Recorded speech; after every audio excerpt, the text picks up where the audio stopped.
G'day to all my friends and family, and welcome to this episode of Jim's 5am Club.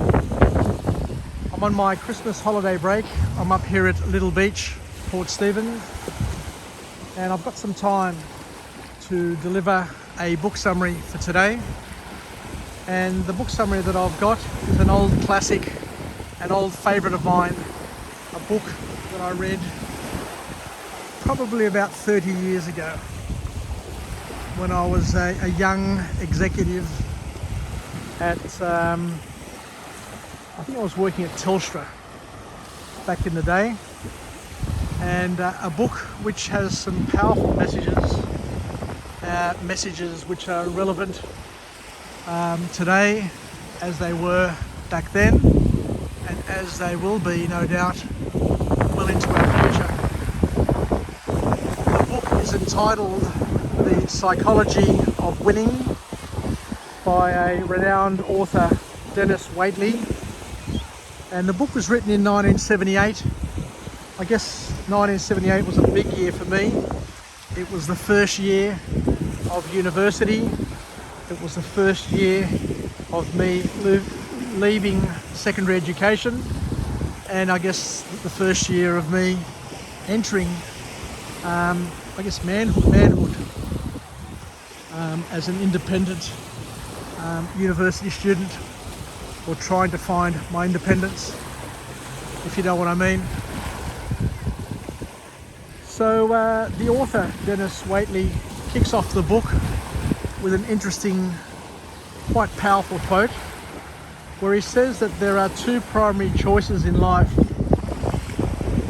to accept conditions as they exist, or to accept the responsibility for changing them.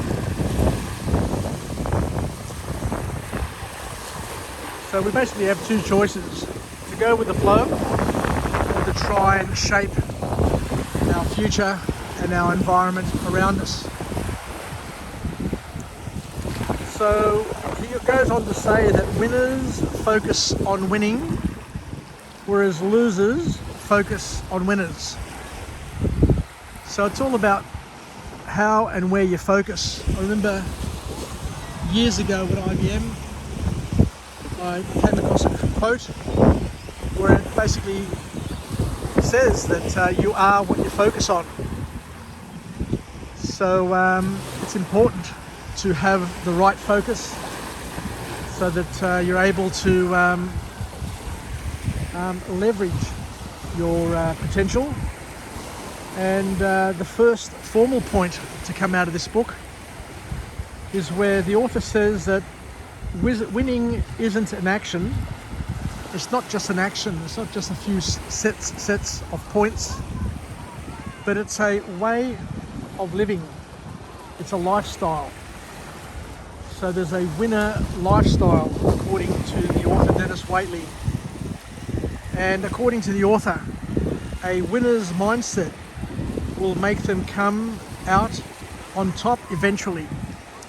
Sooner or later, if you've got the right mindset, if you've got the right mental models, if you've got the right motivation, if you've got the right patience, sooner or later, the winner mindset will get you bubbling to the surface and coming out on top eventually.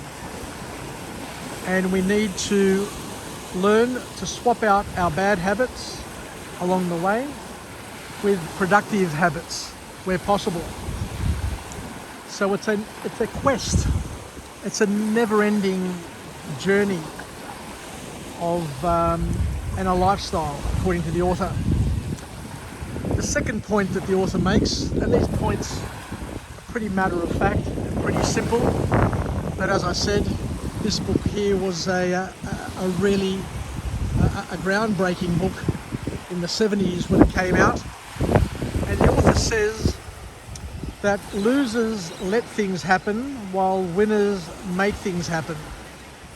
It may sound pretty mundane and pretty basic, but as I said, the older we get, the more we learn in life, the more you're in a position to appreciate some of the simple lessons that come from this authorship. So the author goes on to offer or to give us a call to action, and that call to action is not to delegate our future to chance, else we learn to become helpless and hopeless. So a real, I guess, powerful piece of advice: don't delegate. Don't allow others to shape your future, to determine your success, because you'll be left disappointed and under-fulfilled, I guess, is one way of putting it. Because the author here reminds us, and sometimes you need somebody to tell you the basics in life, because a lot of people, when they're young, are fairly naive. But the author here says it through clenched teeth, where he says that don't delegate the future, because nobody, listen to this one here because this is important, nobody is going to invest in implementing the things to help better your life. It's up to you. You can't decide which cards life will deal to you, but you can change how you play the cards. So once again, it's all about taking responsibility, taking accountability for your future, and not blaming other people for your station in life, but also not to be depending on people to make your life the way you want to make it. Because as we said, they're going to let you down, because you will be letting yourself down. Stop being the bystander or the spectator in your life. Be an active participant, be a player, and be the director of who you are and where you go. Some people playing some cricket up there, so that's where all the noise and commotion is coming from. But it's great to be down here by the beach, where you just feel alive. Nothing beats being on a beach here in Australia during summer. It is a beautiful, beautiful place, and a beautiful feeling that you get by just being in this balmy weather. So the author here says, be active, be an active participant, be a player. Don't be a spectator sitting in the crowd, sitting in the stadium. Be the person who's playing the game in your life. Instead of looking at Facebook, looking at blogs, spending your time reading this and reading that, take the initiative and start posting your own Facebook stories. Make your own blogs. Publish your own experiences. Instead of being a customer, being a recipient of other people's experiences, why don't you be a publisher of your own experiences? So something to think about, and once again, a powerful sort of statement. The next point the author talks about here is the importance of winning in every aspect of your life. Everything we do in our lives is inextricably intertwined. We are all connected, everything is connected. And if you want to win, if you want to succeed, if you want to achieve, then you need to be above average in a number of areas, across a number of talents.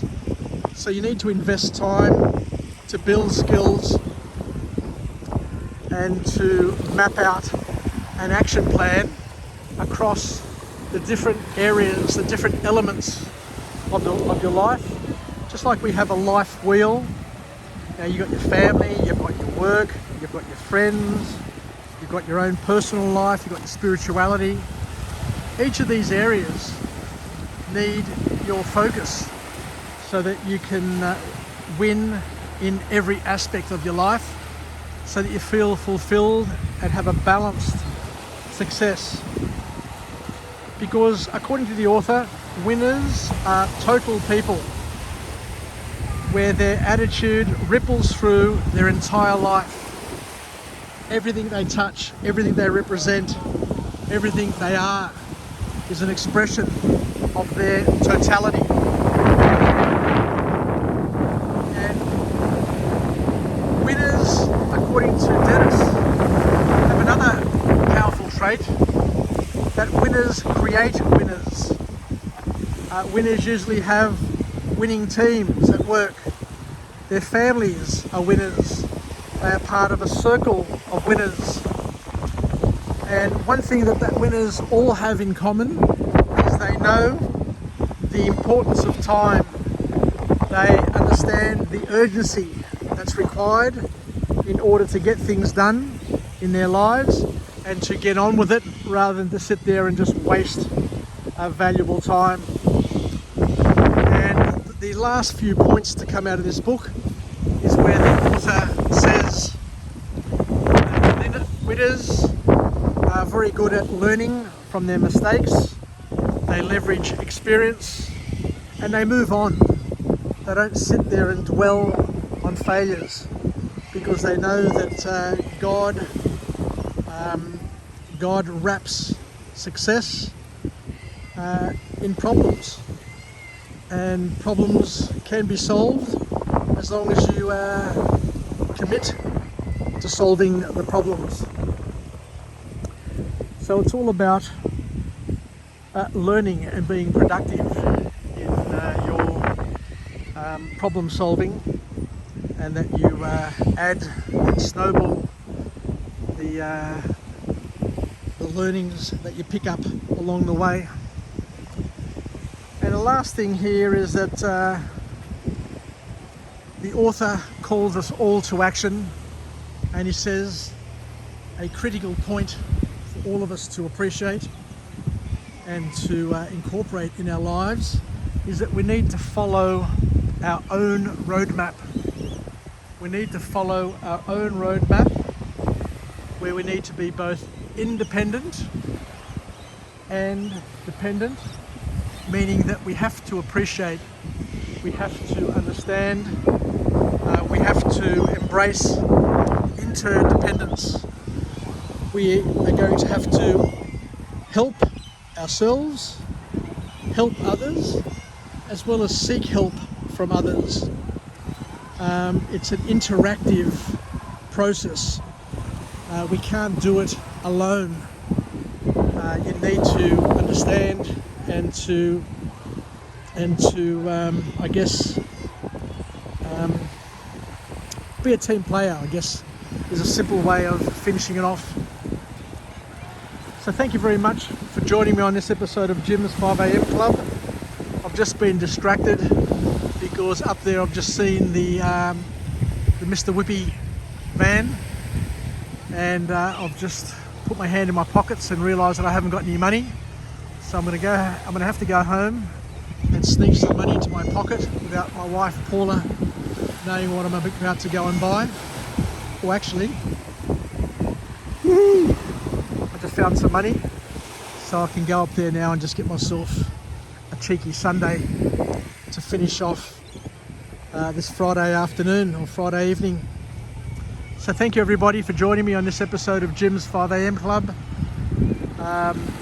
It's late afternoon on this Friday. Happy New Year to everybody. And as I said, we've just gone through a book summary entitled The Psychology of Winning. It's a bit of a windy day up here, so please accept my apologies for any buffeting that you hear from the wind.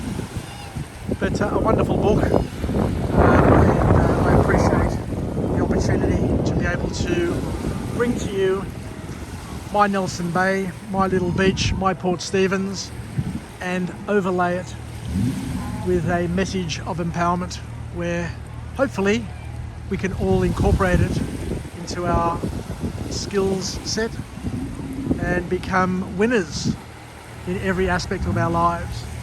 Take care everybody, yasas, and bye for now.